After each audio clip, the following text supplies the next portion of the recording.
what you're thinking. Look around, everybody. That's mute. Gonna walk. Come on, birthday. Ooh. Give it to me. Oh, in these New York streets. A lot of times when we settle into things, we want immediate results. That is me anyway. When I make a decision, when I step out, when I know I'm moving in some courage, you know what I'm saying? I'm like, okay, so where's the reward at? Where is the change? Where is the new?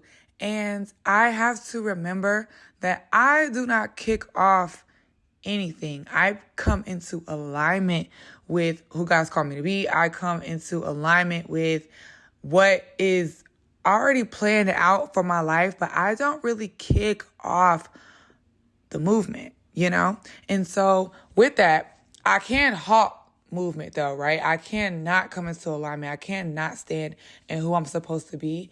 And that is the focus, to literally keep rolling. And that can get really difficult when you forget that you don't control nothing, but what you do control, you control that. But you can also surrender to the process. There is a process with this life. There is a process with how things are supposed to shape up and shape out for you. There's a process to every experience that you have, every level of growth that you will experience. And the more that we understand that there's a process and that you cannot skip out on the process, the easier it will be for the process to unfold in the way that it should and the timing that it should for your life. Most of us try to shake the process all together, and then we be looking crazy when we have to go through that thing anyway.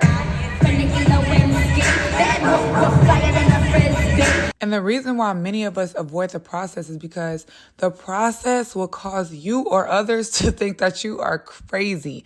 It will also be void of validating your plan, but it will validate your purpose. So if you are moving about life, simply just want to be validated for validation's sake, oh yeah, the process will have you down each and every time. But when I remember that the process is validating my purpose, it's validating who I was supposed to be all along and how I'm stepping into that version of myself right now, I'm like, you know what? The process ain't all that bad. It ain't all that bad. And so when you do everything for affirmation of your way, God is going to upset you a lot. But when you realize that you are being uplifted through affirmation of Him as Lord and as you as a person, the Lord has a process for you, and that process will make you a better you. The effects can be limitless, not just for you, but the people around you. Also record a podcast episode. I kind of wasn't feeling it. Let me tell you, I wanted to take a nap, but I'm not. I'm going to do it.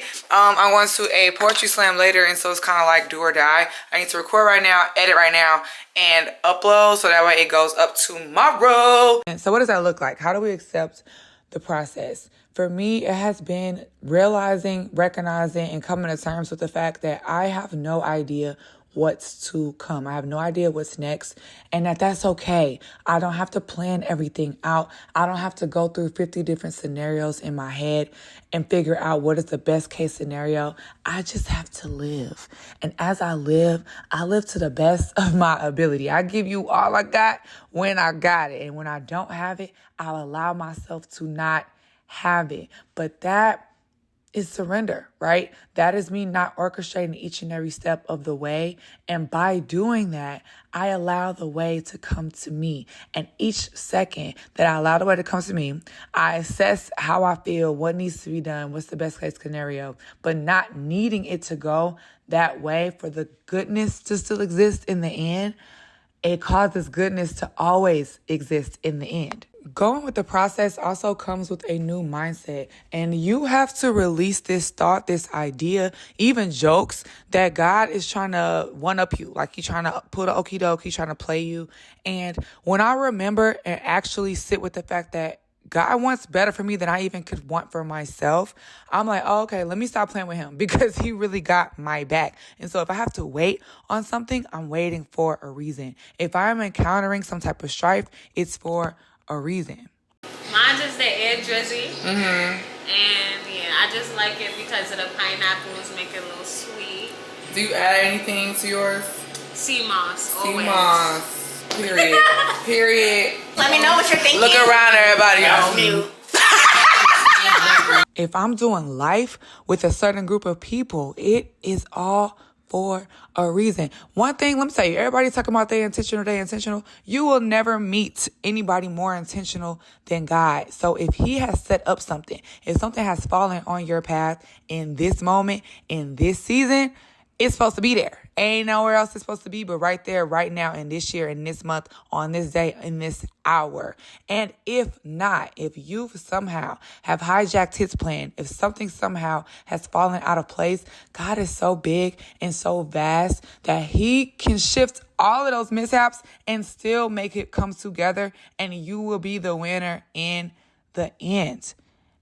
Because of that, you can rest. Because of that, you don't have to stress. Because of that, you can enjoy the lunch. Because of that, you can sit back and breathe deeply. Because of that, you can share with people what your hopes and dreams are and not feel like you're going to taint them or push things out of alignment. What is supposed to be will be, and you will be standing at the finish line, able to scream, shout, and profess at the top of your lungs that God did it for you.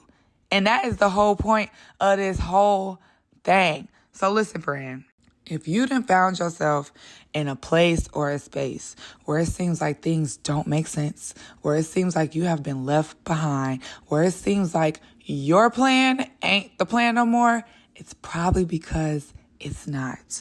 And that's okay. It just means you have been initiated into a process, and that process is going to take you higher and higher. And when you get to the top, you will realize that there's more to go. But that's not to intimidate you. It's to let you know how greatly God feels, thinks, and plans for you. So lean in.